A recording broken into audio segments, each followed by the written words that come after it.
Hey there guys, what is going on out there today? Yes, it is I, your curiously giant-headed host here once again to talk to you about more interesting musical finds and strange oddities and absurdities and things that I have in my head that I like to point and direct straight into the camera there for you all to witness and hopefully not avert your eyes too much from.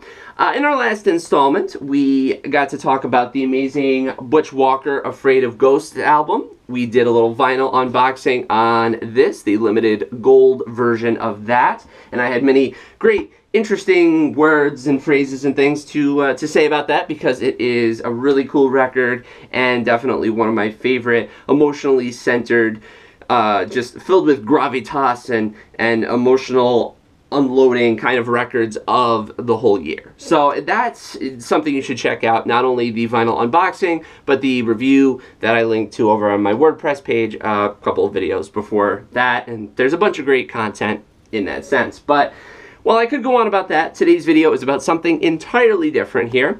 It is another vinyl unboxing, of course, as the label up there should inform you, but it is about an artist who is completely different from Butch Walker.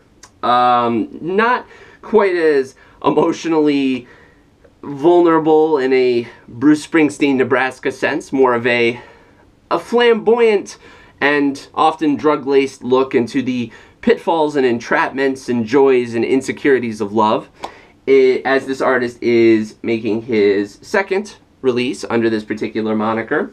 I could go on about his prior career, his drumming with the Fleet Foxes, his solo career that it began in Seattle and stretched across the continent and Europe and all sorts of places, and where he's ended up today with this bombastic, out there character study of a man who seems much more like the man beneath that started the character than just the character itself, which often took place and took precedent more on his first release, Fear Fun. Today, however, and we're just going to get right to it here because I could just get lost in descriptions of trying to sum up this man. We have Father John Misty's second release of I Love You, Honeybear. Now, despite the issue of trying to figure out words and things to say about this record, because there are so many things, and I've already covered many of them in a review on my channel that you can already see, so I'm going to skip by that, is not only the fact that this record is worthy of talking about musically, but just that it is such an ambitious undertaking, not only from Misty, where this record really reflects him in its strange, ambitious absurdity, but just that Sub Pop really went all out for this deluxe version, because there's a few different versions out there. This is the deluxe, top of the whole food chain release here, and it's amazing not only because of what it is, and that it is this ambitious, and that they really went all out trying to do this, but the fact that, as well, there is part of it where they kind of missed as well, and I'll talk about that in a minute. I'm sure this video has been delayed by a couple of days at this point, so I'm sure most people will probably know this, but I do want to include it as a warning to anybody else who might have this record or be connected to it in some way. But to get into it here, because we're already getting on in time here, this is the cover for I Love You, Honeybear, which is filled with FJM himself as the baby Jesus figure and all sorts of different things going on in the scenes here with dogs and snakes and Death with some sort of bag head mask, and then there's a mariachi band and Death again perhaps, and all sorts of characters and things with the tracks listed on the bottom here. What a flair of a cover. It just is an absolute storybook look of a cover. And inside, on this gatefold, if that was Death, we have Death serving drinks in here. We have this amazing pop-up book with all of these animal figures, and I can't even begin. This video, if we could entitle it anything other than vinyl unboxing for Father John Misty's I Love You, Honeybear, would just simply be, there are too many things going on here, musically, spiritually, physically perhaps, going on in all aspects of this record to fittingly describe it in a 10-minute or less video. So suffice it to say, this is what is happening. Enjoy it for what it is. This is what is happening in this pop-up book sort of a scenario, which is quite fascinating. I've never seen a record like this in my years of collecting, and it only gets more interesting from here on in. Inside, there's just so much stuff with this record. We have 2 LPs played at 45 speed to keep the records at their utmost top quality working condition, to make their sound quality as top as possible, the whole deal, which makes what I'm going to say later all the more unfortunate for Sub Pop, because they really put a lot of great work into this. But this is their record, 3 tracks on almost every side, which is perfect for that, because that is kind of the utmost quality level for vinyl that you want to be at when you're making a really nice vinyl record. On this tri-color vinyl, which is mind-blowing. I've never seen anything like this. I know Jack White has done some multiple color releases and stuff, but this is absolutely mind-blowing. Very cool thing. It's a hell of a thing just to watch it spin. The quality of it is absolutely amazing. I dodged the bullet on that one, of what I'll say in a minute.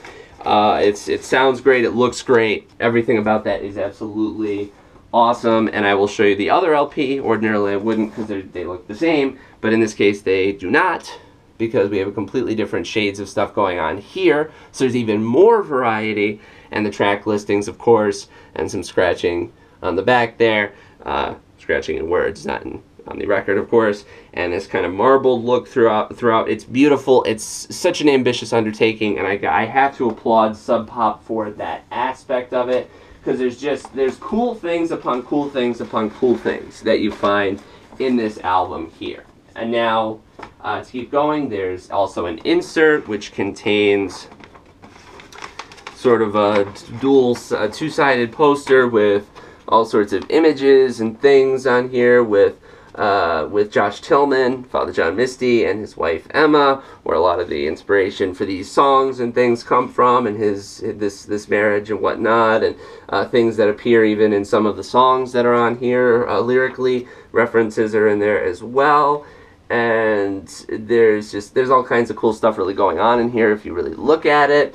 And on the back we have this giant look at the lyrics, and I love you, Honeybear, once again, and then production and mixing and all the credits and all that business, which is pretty cool. There you get a huge dosage of information with this album.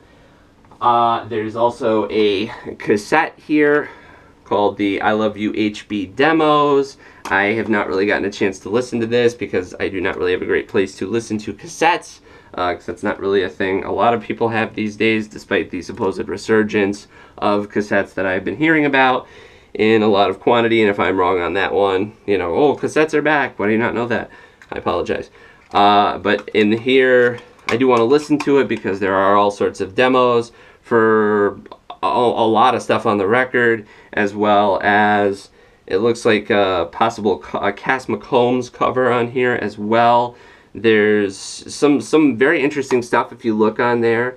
It's very interesting. So there's a cassette, and there's so many cool things about this. It's great for a fan. There's the amazing exercises for listening, which people have been talking about this. It is just as every bit out there and profound and strange and profoundly awesome as it is depicted, if anyone has read anything. I couldn't even begin to get into any of these, like the listening exercise for listening for the song Strange Encounter. Anytime you say the word myself, pronounce it myslef, and mentally capitalize it as you would a proper noun or name. Do this until myslef begins to feel like some person other than yourself. Practice this as a way to make sense of the ways that the shit you're pulling lately just doesn't feel like you're quite being your slef. And so on and so forth. I can't even begin to, crack that iceberg. So there's that. There's a download card. There's a very lovely little Sub Pop sticker. And there's just, that's everything. There's all manner of cool stuff in this release. There's even on the original cellophane, which I saved just for, when I made this video, It's got, you know, I love you, Honeybear on the top, and then this heart sticker here. 2X limited edition, tricolor, 100% petrochemical vinyl, dioramic, metamusical fun-time gatefold jacket, Arcane publishing credits, lyrics, and full album download included at our own expense, plus 11 original songs and disposable heart sticker. Do not try to say that 5 times fast. It's loaded with a bunch of great stuff, amazing things, great deluxe edition for this. The one downside that I have been hinting at throughout the video that I do want to mention here, like I said, most people know this by now, but Sub Pop did issue a statement this week saying that the composition of this record and the way that this pop-up works when it is closed and in packing, when it is sandwiched like so, did cause a certain number, it's impossible to know of course, of warping and LP damage to the records that they were sending out. Unfortunately, I guess they tried to mimic an epic sort of an interactive design of, what do they even say in the article, the Rolling Stones Sticky Fingers album with the real zipper, it was like an Andy Warhol thing, and the same sort of thing occurred. So in attempting to mimic that, I guess they ended up having the same drawback.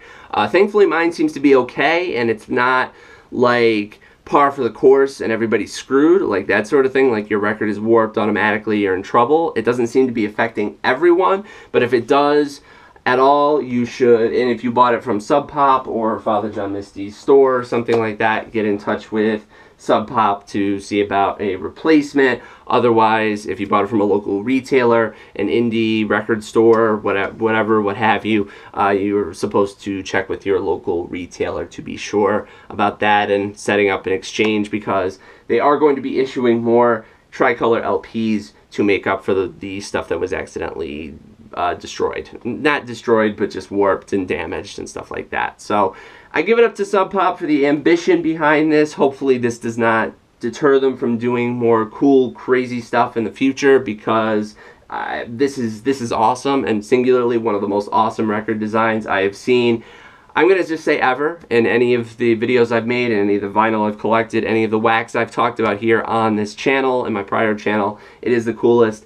Hopefully they will just overcome these hurdles, and if by any chance you think this has happened to you or anything like that, definitely get in touch with them, because they will replace it. So good on their part for doing this, good on their part for owning up to the problem and fixing it, and hopefully it won't be enough of a loss that it deters them from doing such ambitious stuff in the future, because there needs to be more cool stuff like that.